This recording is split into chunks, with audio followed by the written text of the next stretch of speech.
FIFA Women's World Cup is over. Spain are our champions. A 1-0 win in the final against England. This is Dub at the Cup. I'm Teo Pellizzeri and I'm joined by Matilda and Adelaide United star Dylan Holmes. Dylan, we've both just come out of the stadium. What were your impressions of the World Cup final? It was a cracking game, such a cool experience to be there. I think Spain were deserved winners in the end. They were relentless with the ball. Their press was good. They really put on a show tonight. So I think in the end, totally deserved it. 1-0, goal in the first half. Olga Carmona, the scorer.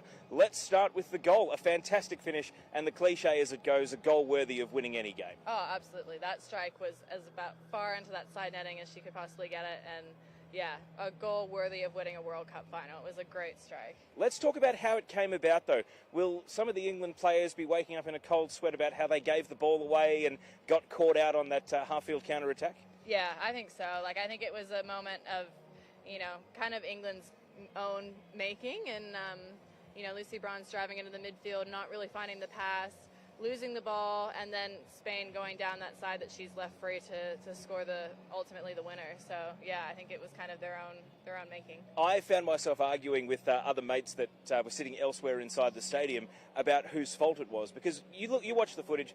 Bronze does take the ball from her right back position and goes running into what looks like a 1-on-3 cul-de-sac and gets trapped. But I was told that Ella Toone didn't make a run off the ball, and that's why Bronze holds onto it for too long. So what sort of problems did that create, and is that really what led to England coughing up the ball?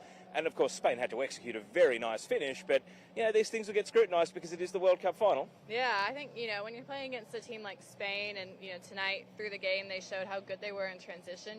When they lost the ball, they won it back really quickly and in numbers. So I think Lucy Bronze driving with the ball, it just gave Spain more time to get numbers around the ball, and driving into the midfield, ultimately that's where Spain has their players. And maybe it was, I think, both Lucy Bronze's fault and Ella Toone's for not making the right run, but Spain really punished them for it. Let's talk about the other big incident in the game in the second half, the penalty save from Mary Earps. Now, this was a long VAR decision. I had my phone open watching the replays because they weren't showing it in the stadium. I thought it was a pretty clear handball, but it was an even better save by Mary Earps. Talk me through it. Did you also cheat and watch the replays from your seat, or were you blind like everyone else, kind of waiting for the referee to make the decision in the stadium? I had people either side of me watching the replay, so I did take a little sneaky look over my shoulders, but when your arm is out from your body like that, it's probably most likely going to be given as a penalty, especially with VAR. But what about the save? That was an incredible moment, and I thought that was going to be the turning point for England in this match, but ultimately it wasn't. England were crying blue murder about the ball not being exactly on the penalty spot, and where I was sitting was more or less level with the penalty area where that penalty kick was taken, and it wasn't on the spot. I mean, should Spain have thought about changing takers? Because Jenny Hermoso looked pretty rattled by the whole experience, particularly Lucy Bronze and some of the other English players who were protesting really strongly to the referee. And I mean, you've been out there, you must know what it's like when you have the opposition trying to get in the head of the penalty taker. Yeah, no, and I think, no matter who would have been taking that penalty, I think England would have been causing as much chaos as they were in that moment, and I think the ball not being on the spot was just ammunition for that. And to be honest, it was great from England.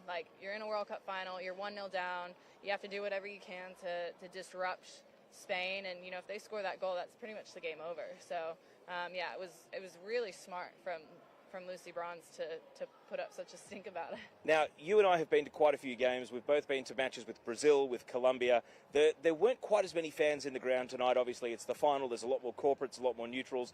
But the loudest moment of the game was that next England counter-attack after the penalty save. Did you think England were going to make the comeback at that point?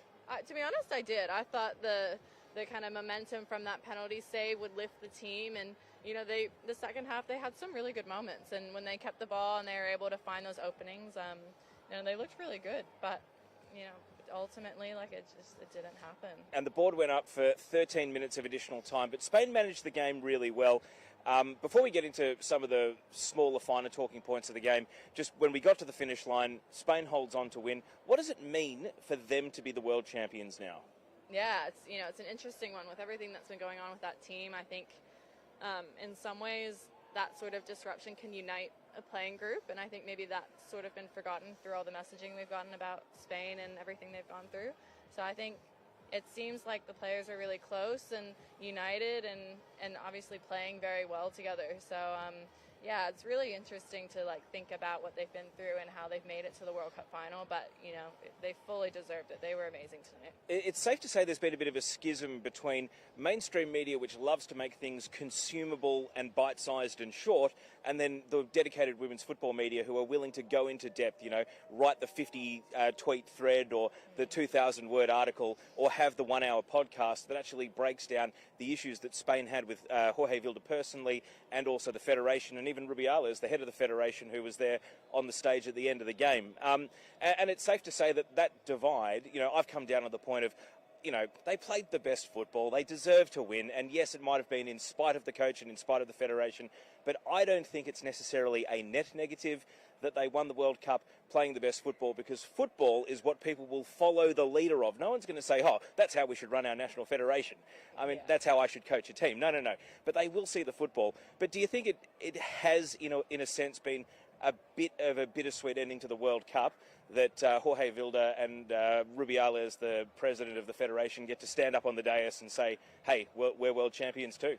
Yeah, it was really interesting in the stadium. Anytime Jorge Vilda was on screen or on stage, the crowd was booing very loudly about it. And so in some ways maybe it's a bit of a distraction from what Spain's just achieved. But I think at the end of the day, credit has to go to that playing group. And regardless of what actually happened or what's actually going on, they played some amazing football through this tournament, and they're now world champions. Well, they have complete alignment in terms of under-17 World Cup, under-20 World Cup, and also the Senior World Cup. And the only team that's even got close to that in the past is North Korea. Not anymore. So in terms of follow the leader and copycat and what the rest of the world is going to do, aspiring to that standard. We had the USA win back-to-back World Cups, and it was, pace, power, strength, and those were the sort of qualities. A lot of mental toughness and mental coaching as well coming from America. What are the main things do you think the world can take from Spain as a result of them now being at the top of the mountain? Yeah, I think you saw through this tournament that technically they're just above pretty much anyone else that I've seen, and even the English tonight, I think technically they were much better. So I think the years gone by where the U.S. has won World Cups because athletically and physically they've been superior, I think now teams are able to match that, but they're also able to, technically be better. So I think Spain's really found that balance of physically being, at the level that they need to be, but technically they're superb. They do have some great technicians, and a couple of players I'd love your thoughts on. First of all, the player of the tournament was Aitana Bonmati. Now, she had some down games, and coming into this final, she probably needed to play well in the final in order to win the golden ball, but she did. What were your observations of her performance tonight? Yeah, no, she's so fun to watch. Very clever, technically great, and, it's been a shame. I really wish Spain had more games in Australia. That's one team I really didn't get Sorry, to see. New Zealand. Sorry, I agree, 100%. Selfishly, I really wish they had been in Australia more, but yeah, she was fantastic and a really great presence for them throughout this tournament. On the ball, we know what she can do, but what about off the ball, getting to watch her and observe from the stadium as well, her work rate and the positioning she makes in order to command and sort of want the ball? Because that's probably the main thing that, watching on TV, I've noticed about her game, is that she is one of those chess players that is thinking 2 or 3 passes ahead, and if I'm here and that pass goes there, then that player is looking for me.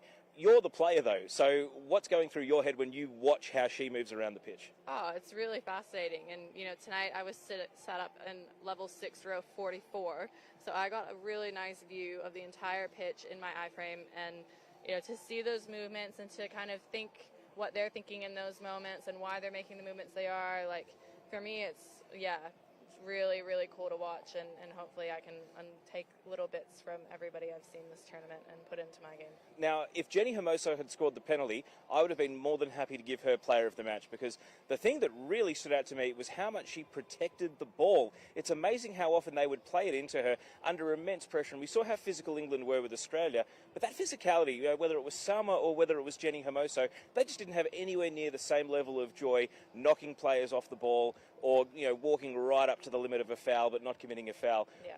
What did you observe about both Hermoso and Paralolo and how they played up front for Spain?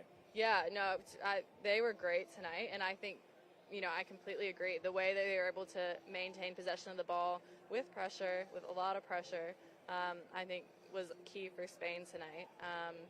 They were, strong, physical, and they matched the English center back. So yeah, that was a really cool thing to see from Spain, where previously maybe you've seen technically they're very good with the ball, but physically they're not going in for things as hard. But tonight they matched the English, and if not outdid them. They were fantastic. Like the way they kept the ball in some of those situations was really kind of mind-blowing for me to watch. Before we get to some of the things that didn't work out for England, anything else that caught your eye? Because Spain have had other players that have had their moments in this tournament. Paredes at centre-back, or Terry Abillera. Obviously, Carmona has scored the goal from wide on the left tonight. I mean, even their goalkeeper, Catacola, was pretty solid tonight. But anything else about the Spanish that will linger with you or maybe grow in your memory as you look back on tonight's final? To be honest, I think the one thing that I'll remember, weirdly enough, is that they lost 4-0 to Japan in the group stage, which, if you watch the game, they had most of the ball, but to concede 4 goals against Japan and, lose that game 4-0 and then still end up winning the tournament, I think is pretty incredible. So, yeah, that's probably the biggest point for me that I'll kind of remember, is that, they really got beaten badly in the group stage, and yet here they are as world champions. Yeah, fitting that it'll be Japan sitting at home going, it should have been us, yeah, not them, exactly. us. So let's talk about England, because a lot of things didn't work, and Serena Wiegmann, I called it a half Priestman at halftime, because we saw Bev Priestman make 4 changes at halftime against Australia. Serena Wiegmann said, we're making 2, and they were big ones. She took off Alessia Russo and Rachel Daly at halftime. What were your thoughts when you saw her make that massive call? I had a feeling she would make some sort of drastic change, and I think she shifted to a back 4, which, unfortunately for Daly, that kind of meant one of the back 5 needed to come off. But to have Lauren James on your bench, that's such a weapon to be able to introduce at halftime. And Chloe Kelly as well has been fantastic this tournament. So, yeah, it really didn't surprise me, and I think it did inject a little bit of life into this English team, but yeah, it just wasn't enough in the end. So the strange thing about this was a lot of the debate during the tournament had been playing Daly up front, and they, potentially, losing out to Russo in that position, but they kind of took away the option to swing Daly up front later in the game. Yeah. And that was probably the thing that struck me as the biggest shock. And a lot of the reaction of the English press watching from overseas, so the ones that weren't in the stadium at halftime, is what's Serena Wiegmann doing taking off her top scorer? It's kind of like if England took off Harry Kane at halftime of a World Cup final, if you think about it like that. So it didn't work, did it? I mean, to the extent that they created a couple of half chances, but it wasn't the profound change in sort of the game state that they were looking for, was it? Yeah, no, and that's a great point. If you keep somebody like Rachel Daly on, she's scored in this tournament. She scored a lot of goals in the WSL this last season, and to take her off, yeah, you limit yourself. You can't use her later in the game, and she's obviously an incredible athlete, and she's played a lot of minutes this tournament, so she may have been a really good one to keep on the field as long as possible, but I think she was probably just a victim of a formation change, in all honesty. So let's talk about perhaps England's best chances to score. I think of the one where Chloe Kelly had the ball on the right, swung it to Lauren Hemp at the back post, and she shot it wide of the left-hand post. However, I think if she'd scored, it may have come back to VAR and Chloe Kelly may have been offside, but I really can't think of too many other great chances England had to score. Most of it was Mary Earps bailing them out at the other end. So when England look back on this final, what do you think the main thing Serena Wiegmann will take away is? Because this is, would you believe, her first competitive loss as England's manager, and I think she's only lost 2 World Cup games, and they've both been the final. So it's pretty incredible that she's got so close, but it's fine margins at the very top level. Yeah, I think, for England, it wasn't really the same England that I had seen through this tournament. I think, I'd seen them, albeit against China, different opposition, but they were so much fun to watch. They were fluid in their movements. Everybody felt like they were on the same page. Whereas tonight, I think the next step for England moving forward is to be able to establish that rhythm and that balance, regardless of who they're playing against, regardless of how the other team's pressing or trying to disrupt that. I think they need to kind of rise above that and stamp themselves into the games a bit better. The English media love a scapegoat. Do you think that the fact that this team has brought them so much joy, won the Euros, made a World Cup final, has been a real positive movement for change for women in sport and society broadly? Do you think the poison pens of the tabloids will ease off? Or do you think they might, turn on this team because they lost the big one? Oh, surely they won't turn on this team. I think, to make it to a World Cup final and lose, there's absolutely no shame in that. They've had an incredible tournament. They've played some really incredible football, and and the impact of that off the field has obviously been felt since the Euros last year, and hopefully will continue to be felt post the World Cup. So I really hope that, people see that and they recognize the achievement of, finishing second at a World Cup, what that really is. Now, a couple of other awards were handed out at full time. Salma Paralolo, 19 years old, one young player of the tournament. This was a one-horse race, really. But just your final thoughts on, she's already at Barcelona. She's already won the World Cup. I mean, where do you go from here? The sky's the limit. Does she go back to the 400 metres hurdles and try to win an Olympic gold medal? I mean, what's left to achieve in football, right? Yeah, that's it.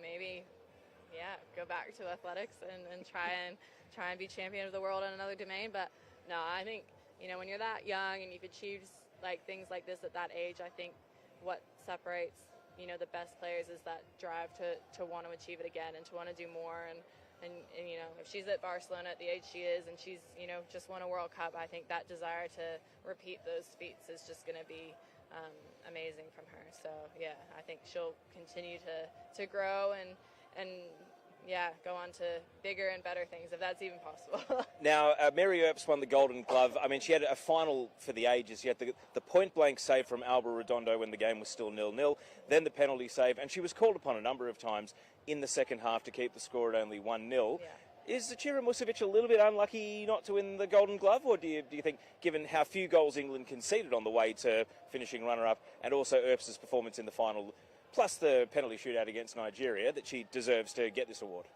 Yeah, I think in the end she probably deserves to get the award. I think, Musovic had some incredible games for Sweden, but, they did let in a few goals through the group stage, whereas England were consistently very hard to score against, and I think she made some incredible saves for England through those games.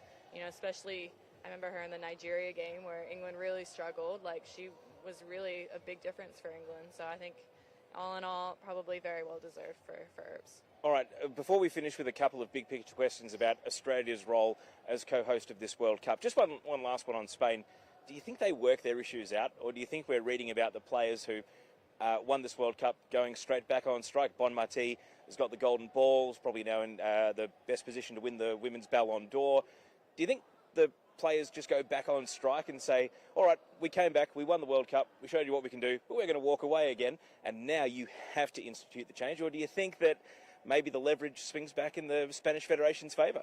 Yeah, it's an interesting this could be playing out in the press conference behind us for all we know, because we came out here after the trophy was handed over, but Vilda hasn't fronted the media yet at the time of recording, so we don't know what sort of victory lap he'll be taking in front of the press. Yeah, no, that's it. And it's a really interesting one because, it's all about who has leverage and what outcomes both sides want. And, it'll be really fascinating to see what the Spanish players do and how they use this World Cup win as leverage going forward, or if the Spanish Federation will be like, look, you guys have just won a World Cup with everything we've done for you, what more could you want? So it'll be really interesting to see how both sides handle this going forward. As a spectacle, I was really worried, especially before the Spanish players came back from the strike, that the Champions League final would be a bigger occasion than the World Cup final. And we had a fantastic World Cup final, thankfully, because we had two awesome teams, really evenly balanced, and a really good contest that was right in the balance. And, with the great catch from the Spanish goalkeeper with everyone up for England in the 13th minute of stoppage time. You couldn't have asked for much more in terms of a balanced game. But are we in a position where the women's club game, particularly the top clubs, start to really put the pressure on FIFA and international football to up their game? Because, yes, this World Cup was 32 teams and had record-breaking crowds, and Australia always hosts a great event. But women's professional football is going to some pretty good places. You've played Champions League, you've played professionally in Sweden, and you know what the standards are like. So is it actually kind of good that football's getting into a bit of an arms race between UEFA and FIFA, that they might actually push each other to improve how the women's game is administered? Oh, absolutely. I think, maybe for a long time, national team setups, generally speaking, were probably more professional than club team setups. And I think in the last, 5-10 years, some of the bigger clubs like the Chelseas and the Barcelonas of the world have really invested into their women's team. So now these players, rightfully so, are getting access to some of the best facilities, best resources, best coaching in the world, and maybe national teams are starting to fall behind that. And I think it's great that, these things are being brought up because, these players deserve the best environments possible. And yeah, I hope that this does put pressure on national team federations to up the ante a little bit. I mean, you can't help but think that Nigeria might have been one of the best teams in this tournament, and had they not been utterly chaotic with their players threatening to boycott coming into the opening game, that it could have been a very different story. I mean, if they win that penalty shootout against England, it could be them here tonight, and then it could have been the battle of two teams playing in spite of how they're being run. That's right. You know, so it's incredible to think that, you know, basically the national federations need to up their game. Yeah, absolutely. I think if this tournament has shown anything, it's that, you know, the more you invest in women's football, like, the better and better it'll become. And you know, for Nigeria to achieve the things they did, given all the turmoil off the field for them, you know, Jamaica, like, you could go on through a number of different countries. Like, it's pretty incredible to see what they've achieved despite those conditions, and I hope that this is a wake-up call for these federations to invest more in their women's programs. Just one on us as host, or co-host. Did we do a good job? Absolutely. You went to games in, what, 4 states or 3 states? 3 states. 3 states. Yeah. No, it was one of the coolest experiences of my life, to be honest. To see some of these players that I've, you know, idolized growing up, and you know, playing in my own backyard, especially the games at Highmarsh. That was actually very emotional for me to see, you know, the World Cup games in my hometown in a stadium I grew up going to as a kid.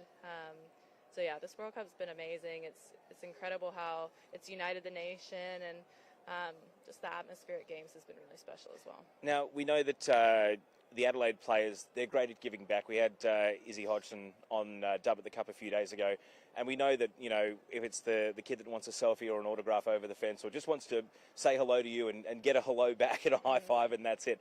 I mean, how much are you looking forward to summer? Not just to go out and play and try to win and compete, but knowing that, you know, you now have a really good grasp on what it can do and what it can mean to someone. Yeah, no, that's it. I think, you know, when I was growing up, I didn't really get that interaction with some of the W League teams at the time, and for me, like, I really make an effort to do that with the kids that come and watch, because I think it's so important, and I think this World Cup has kind of done that for those kids. They've seen the pathway. Now it's not just A-League, it's World Cups, and it's the Matildas, and so, yeah, I really value that interaction with those young kids, because I think it's incredibly important, and I'm so excited for the A-League women's season to continue to do that, and I hope, you know, the A-League clubs and the APL and everybody around the game uses this momentum and tries to bring the game forward even more than it already has been.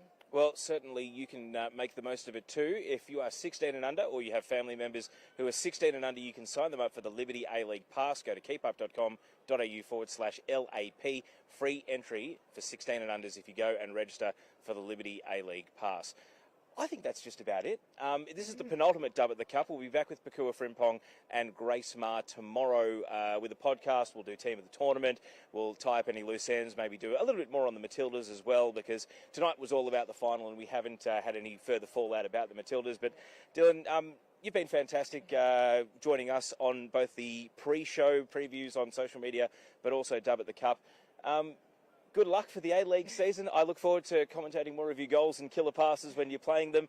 And in the meantime, have fun in pre-season. Oh, thank you. And and also whatever is ahead for you in your football. But hey, we had a great World Cup final tonight. We had good fun. So thanks so much for joining us. No, thank you for having me. It's been a lot of fun. And of course, don't forget, you can keep following Keep Up's coverage, because we are going to kick it into countdown to the A-League, men's and women's. So you don't want to miss that. And also wrapping up all the loose ends from the World Cup, including the podcast. So make sure you follow Keep Up on Instagram, Facebook, Twitter, but you also subscribe to the podcast in Apple Podcasts and Spotify. It's been doing incredible numbers, and also on YouTube as well. So thank you to all of our audience. But just because the full-time whistle has gone on the final doesn't mean that it's over. We have Grace Ma and Pakua Frimpong back tomorrow to put a bow on all of it. On behalf of Dylan Holmes, my name is Pellizzeri. Thank you for joining us tonight on Dub at the Cup, and congratulations to Spain, the world champions.